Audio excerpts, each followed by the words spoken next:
চলাব পাৰে।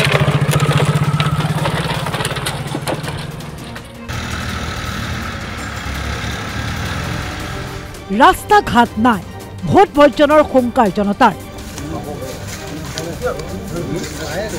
এই দৃশ্য নাৰায়ণপুৰৰ কুৰলৈ এইদৰে ব্যস্ত হৈছে শিমলুগুৰি গাঁও পঞ্চায়ত এলেকাৰ ৰাইজ। পথাৰত নহয়, ৰাজপথত ব্যস্ত হৈ পৰিছে তেওঁলোক। কাৰণ চৰকাৰক অনুনয় বিনয় কৰিও অতদিনে তেওঁলোকে একোৱে পোৱা নাই। এইবাৰ হাতৰ কোৰখনেই যেন তেওঁলোকৰ একমাত্ৰ ভৰসা।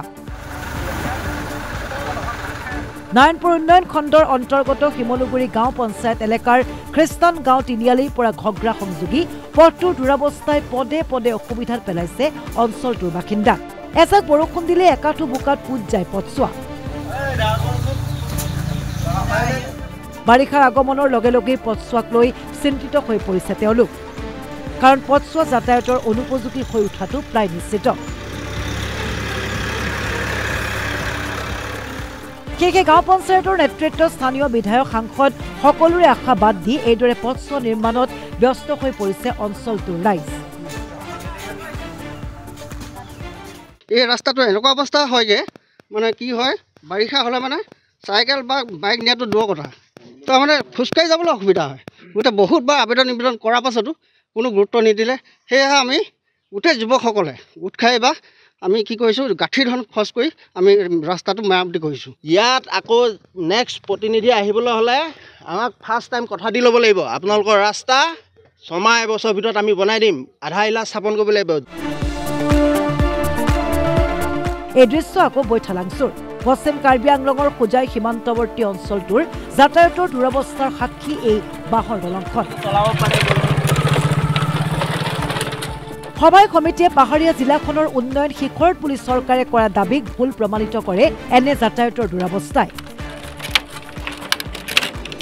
বৰপানী নৈৰ ওপৰত থকা এই দলংখনেৰেই কণমানি শিক্ষাৰ্থীৰ পৰা বয়োজ্যেষ্ঠজনলৈকৈ সকলোৱে কৰিছে বিপদসংকুল যাত্ৰা। লংজাপ আৰু আমডুবিক সংযোগ কৰা এই বাঁহৰ সাঁকোৰে পাৰ হৈ সংগ্ৰাম, লংজাপ আৰু লুটুমাৰীলৈ শিক্ষা গ্ৰহণৰ বাবে যাবলগীয়া পৰিছে সহস্ৰাধিক শিক্ষাৰ্থী।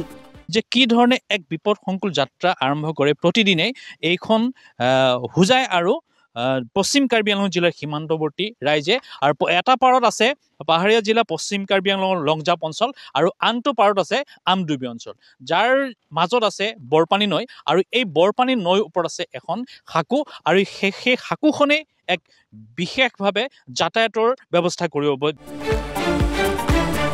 চাওক কিদৰে খোজকাঢ়িয়ে নহয়, চাইকেল মটৰ চাইকেল লৈও বাঁহৰ দলংখন পাৰাপাৰ হৈছে স্থানীয় লোক। নাৰায়ণপুৰ আৰু বৈঠালাংচুৰ এই ঘটনা মাথো উদাহৰণহে। এনে উন্নয়ন বঞ্চিত বহু ঠাই আছে আমাৰ ৰাজ্যত। ইয়াতো আগত নাৱৰে যাতায়াত কৰে, বৰ্তমান 4-5 বছৰ হৈছে দলঙৰে অহা যোৱা কৰে।